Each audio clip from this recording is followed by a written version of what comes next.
تو کتنا ثواب تھا جی؟ آج بھی ہے الحمدللہ، صحابہ کے تو قریب تھا، لیکن آج بھی ہم اگر مسجد نبوی میں ایک نماز پڑھے تو کتنا ثواب؟ 1000۔ مسجد نبوی میں ایک نماز پڑھنے کا 1000 نمازوں کے برابر ثواب۔ اگر مسجد حرم میں ایک نماز پڑھے تو کتنا ثواب؟ 1,00,000۔ اگر صحابہ سوچتے ہمارے پاس مکہ میں مسجد حرم ہے، مدینہ میں مسجد نبوی ہے، جائیں گے 5 ٹائم کی نماز پڑھیں گے، پھر نفل نمازیں پڑھ لیں گے، اب ہم مکہ بھی نہیں چھوڑیں گے، مدینہ بھی نہیں چھوڑیں گے۔ آج ہم ہندوستانی، پوری دنیا میں رہنے والا کوئی مسلمان دوسری جگہ مسلمان کا نام لے کے زندہ رہ سکتا تھا؟ نہیں۔ صحابہ کیا کرے؟ 1,00,000 کا ثواب ملنے والا تھا، لیکن مکہ چھوڑے۔ 1000 کا ثواب مل سکتا تھا، مدینہ چھوڑے، دوسری جگہ پر گئے، جا کے وہاں پر اسلام کی دعوت دیے، پیش کرے، بیوی بچوں کو چھوڑے، اپنا مال لگا دیے، سب کچھ قربان کرے، تبھی تو ہم لوگ آج مسلمان ہیں۔ اللہ کے لیے غور کرنا۔ ہماری سوچ نہیں جی، نماز پڑھ لیں گے، روزہ رکھ لیں گے، عورتیں ہیں تو پردہ کر لیں گے، مرد ہے تو داڑھی ٹوپی لگا لیں گے، بس کافی ہے، یہ میری ذمہ داری۔ ارے یہی ذمہ داری اگر صحابہ سوچتے تو ہم مسلمان ہوتے تھے کیا؟ نہیں نا۔ صحابہ کیسے کام کرے اور ہم کیا کام کر رہے؟ اللہ کے لیے غور کرنا۔ آج صرف کیا ہے، میں، میرا گھر، میری بیوی، میرے کاروبار، ہم اچھے رہے تو بس ہے، دوسرے میرے آنکھوں کے سامنے شرک میں ہے، برائیوں میں ہے، اس سے مجھے کیا لینا دینا، ایسی زندگی گزر رہی۔ اگر ہر آدمی یہی سوچے تو پھر دعوت دین کا کام کون کرنا؟ نبی آنے والے ہیں، کوئی نبی آ کے کریں گے؟ نہیں کریں گے نا۔ ہر آدمی اگر کاروبار میں ہی لگ جائے تو دعوت کا کام کون کرے گا؟ اپنے آپ سے سوال کرنا۔ ٹھیک ہے، ایک آدمی دعوت دین کا کام کر رہا ہے، کہیں سے بھی کر رہا ہے، میں نے کیا کہا؟ مال، علم کے ساتھ مال کی ضرورت ہے۔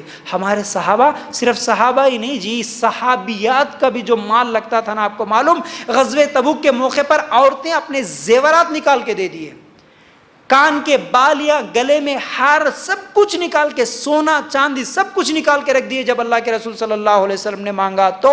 آج اگر دین کے نام پہ کوئی مانگتا ہے تو اسے سمجھتے ہیں سب سے گھٹیا انسان ہے، جس کو کوئی کام نہیں کرنے آتا، اس لیے دین کے نام پر پیسے مانگ رہا۔ لیکن وہ لوگ یہ نہیں سوچتے، سب سے پہلے دین کے لیے مانگنے والے اگر کوئی تھے تو وہ ہمارے نبی محمد الرسول اللہ صلی اللہ علیہ وسلم۔ نبی مانگتے تھے، اے لوگو، اے میرے ساتھیو صحابہ، چلو آج دین کا کام کرنا ہے، جنگ ہے، چلو لاؤ مال، پیسے دو، پیسے لگاؤ، قربانی کرو۔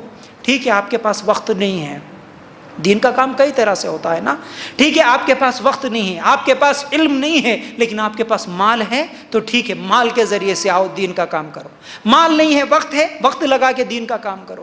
وقت ہے، مال نہیں ہے، لیکن علم بھی ہے، چلو آپ کے علم کے ساتھ دین کا کام کرو، جتنا ہو سکتا اتنا دین کا کام کرو۔ اگر یہ کام ہم لوگ نہیں کرے تو پھر عذاب بھی بڑا سخت ہے، یاد رکھنا۔ اب باتیں تو اور بھی بہت ساری ہے، لیکن میں ان باتوں کو چھوڑتے ہوئے اور آگے بڑھاتا ہوں۔ اللہ کے لیے غور کرنا۔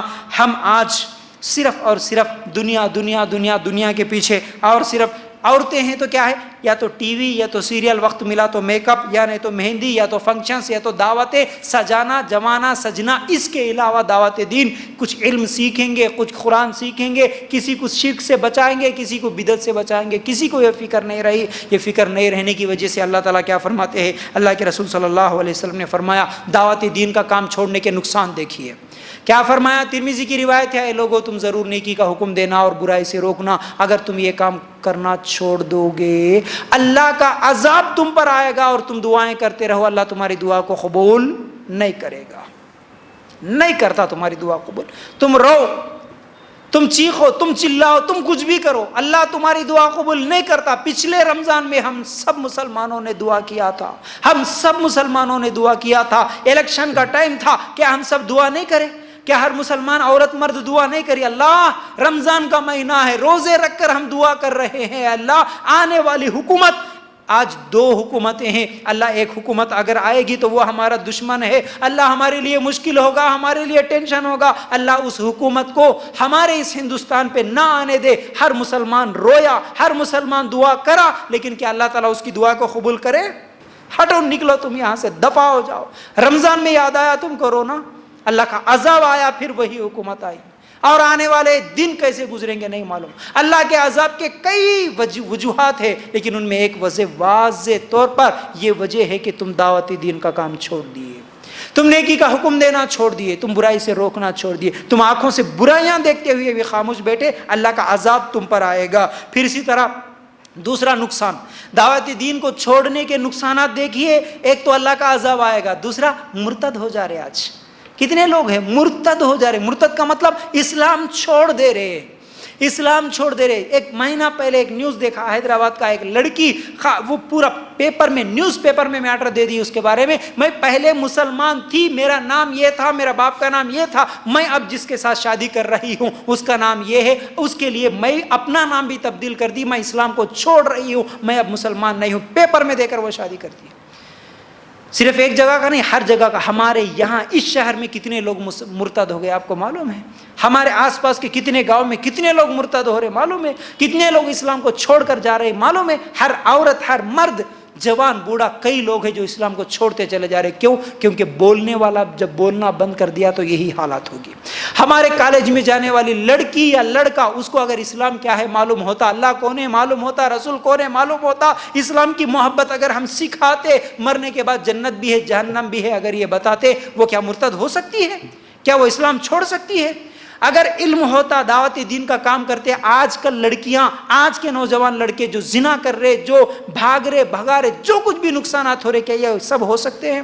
اگر آج دعوت دین کا کام ہوتا، اگر سب لوگوں کو علم سکھانے والے بنتے، سیکھنے والے بنتے، تو آج کیا لڑائیاں جھگڑے بھی ہو سکتی ہے ہمارے گھروں میں؟ جو لڑائیاں خاص طور سے آج کورٹ تک جا رہی ہے، طلاق کے مسئلے ہو رہے ہیں، سب کیوں ہو رہے؟ اگر سنت طریقے پہ نکاح ہوگا، نبی کے طریقے پہ اگر وہ زندگی بسر کرنے کا ہنر اگر سیکھ لے گی، لڑکی یا لڑکا نبی کے طریقے کو فالو کرتے ہوئے زندگی گزارے گی، اس کے گھر میں لڑائیاں جھگڑے نہیں ہوگے، وہ کورٹ میں نہیں جائے گا، وہ طلاق نہیں دے گا، اگر صحیح علم ہوگا تو وہ 3 طلاق نہیں بولے گا۔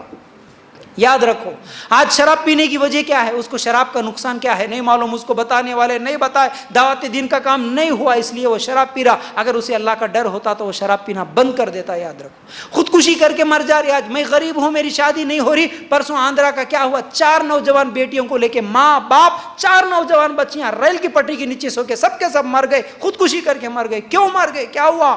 وہ بول رہے کہ ہماری جوان بچیاں ہیں، شادی کون کرے گا؟ جب اگر دعوت دین کا کام ہوگا، ان لوگوں کو معلوم ہوگا کہ خودکشی کرنا حرام ہے، اور شادی کرنے والوں کو معلوم ہوگا کہ عورت بچی جس کے گھر میں ہے اس کو 1 روپیہ بھی خرچ کرنے کی ضرورت نہیں ہے شادی کے لیے، تو شادی مہنگی نہیں ہوتی، شادی آسان ہوتی۔ دعوت دین کا کام ہوگا، ہمارے گھروں میں ہی برکت ہوگی، ہماری بچیوں کی شادیاں آسان ہوگی، سنت طریقے پر نکاح ہوگا، کوئی خودکشی کر کے نہیں مرے گا۔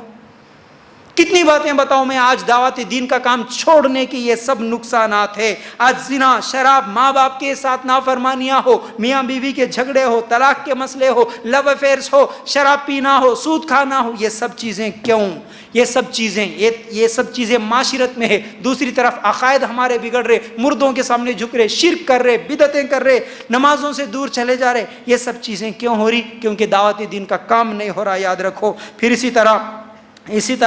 اسی طرح آج کلمہ بھی نہیں معلوم، پڑھے لکھے لوگوں کو بھی نہیں معلوم۔ ہم سمجھتے ہیں، ہم لوگ جب یہاں پر ٹریننگ کیمپ وغیرہ لگاتے تھے اللہ کے فضل سے، جب نوجوان بچیاں، جب ان سے ہم پوچھتے کہ تم کیا پڑھ رہے بیٹا، انٹر پڑھ رہے، ڈگری کر رہے، لیکن کلمہ کیا ہے نہیں معلوم، صحابہ کا نام کیا ہے نہیں معلوم۔ صحابہ کا نام پوچھے تو کوئی ابراہیم علیہ السلام بول رہے، نبیوں کا نام پوچھے تو کوئی عمر رضی اللہ تعالیٰ عنہ بول رہے۔ ایسی حالت ہمارے مسلمانوں کی، کوئی ان پڑھوں کی بات نہیں بول رہا ہوں، کوئی گاؤں والوں کی بات نہیں بول رہا ہوں، شہروں میں رہنے والی پڑھی لکھی لڑکیوں کی بھی یہ حالت ہے، لڑکوں کی بھی یہ حالت ہے۔ ان کو صحابہ بھی نہیں معلوم، نبی بھی نہیں معلوم، کلمے کا ترجمہ نہیں معلوم، سورہ فاتحہ نہیں معلوم، ان کو غسل کے مسائل نہیں معلوم، ان کو طہارت کے مسائل نہیں معلوم ہے۔ کئی لوگ ہم کو کال کرتے ہیں، ایسی افسوس ہوتی ہے جب ان لوگوں کے ساتھ ان کی باتیں سنتے ہیں، روزہ کیسے ٹوٹتا، رمضان میں بھی کیا کام کرنا کیا کام نہیں کرنا وہ اب تک نہیں معلوم ہے، کوئی چیز نہیں معلوم۔ بتانے والا کون بتائے گا؟ ہر آدمی اگر دکان، ہر آدمی اگر کاروبار، ہر آدمی پیسہ کمانا جمانا یہی کام کرے گا تو یہ دعوت دین کا کام کون کرے گا؟ اللہ کے لیے غور کرنا۔ آج میری پوری بات کو سمیٹتے ہوئے دعوت دین کا کام کرنا آسان بھی ہے. جتنا آج آسان ہے صحابہ کے زمانے میں اتنا آسان نہیں تھا. میری ماں بہنوں میرے بھائیوں یاد رکھنا، آج آپ یوٹیوب کے بھی ذریعے، واٹس ایپ کے ذریعے، فیس بک کے ذریعے سے بھی یہ کام کر سکتے ہیں، لیکن ہم سمجھتے ہیں یہ آسان ہے، خالی فارورڈ کر دینا ایزی ہے. نہیں، وہ بھی کرو، وہ ایک حصہ ہے، لیکن اسی کو کر کے مطمئن ہو کے مت بیٹھو کہ میں نے بہت بڑا کام کیا. نہیں، تمہارا دوست شرک ہے، شرک میں ہے، تمہارا مہمان شرک میں ہے، تمہارے رشتہ داروں میں کوئی لڑکی بے پردہ گھوم رہی ہے، کوئی زنا ہے میں ہے، کوئی شراب میں ہے، اس کو ایک ویڈیو تو ایک اچھا عالم کا لنک تو بھی ڈاؤن لوڈ کر کے آپ شیئر کر سکتے ہیں، اس کو فارورڈ کر سکتے ہیں، یا اس کو بلا سکتے ہیں، یا کم از کم ہدہد پرندہ جو کام کرا وہ کیا کام کرا؟ ٹھیک ہے میں نہیں بول سکتا، لیکن بولنے والا جو ہے اس کے پاس جا کے شکایت تو کر سکتا ہوں. آپ جائیے کسی عالم کو بولیے عالم صاحب ہمارے رشتہ داروں میں شرک ہے، عالم صاحب دائی جو بھی کام کر رہے دین کا علم رکھنے والے، ٹھیک ہے ان کو آپ کے گھر پہ بلائیے، دعوت دیجئے، ان کو بھی دعوت دیجئے، ان کو بھی دعوت دیجئے، ایک جگہ بٹھا کے ایک 10 صدمے میں ایک اجتماع کروائیے. نہیں کرا سکتے؟ یہ بھی نہیں کر سکتے؟ کر سکتے نا. پھر کیوں نہیں کرتے ہم لوگ؟ اگر ہم سوچیں گے تو بہت راستے نکلتے ہیں. ہمارے اندر اگر فکر ہے کہ میرے رشتہ داروں کو میں سمجھاؤں، سدھاروں، ان کو نمازی بناؤں، تو آپ کے پاس کئی راستے ہو سکتے ہیں. خرچ کرو مال اپنا، اللہ کی راہ میں خرچ کرو. کیا جمع کے لے جاؤ گے؟ کہاں لے جاؤ گے؟ آج اگر اللہ کے دین کے لیے لگاؤ، وہ جو عذاب ہے، آنے والے فتنے ہیں، اس سے بچنا چاہتے ہو، آج لگاؤ اللہ کے لیے. کرو چھوٹے چھوٹے اجتماعات آپ کے گھروں میں، یا نہیں تو یہاں پر بلا کر لاؤ، یا ایسی جگہ جہاں بھی اجتماع ہوتا ہے وہاں پر بلا کے لاؤ. کتابیں خرید کے دو ان کو، تھوڑا سا مال خرچ کر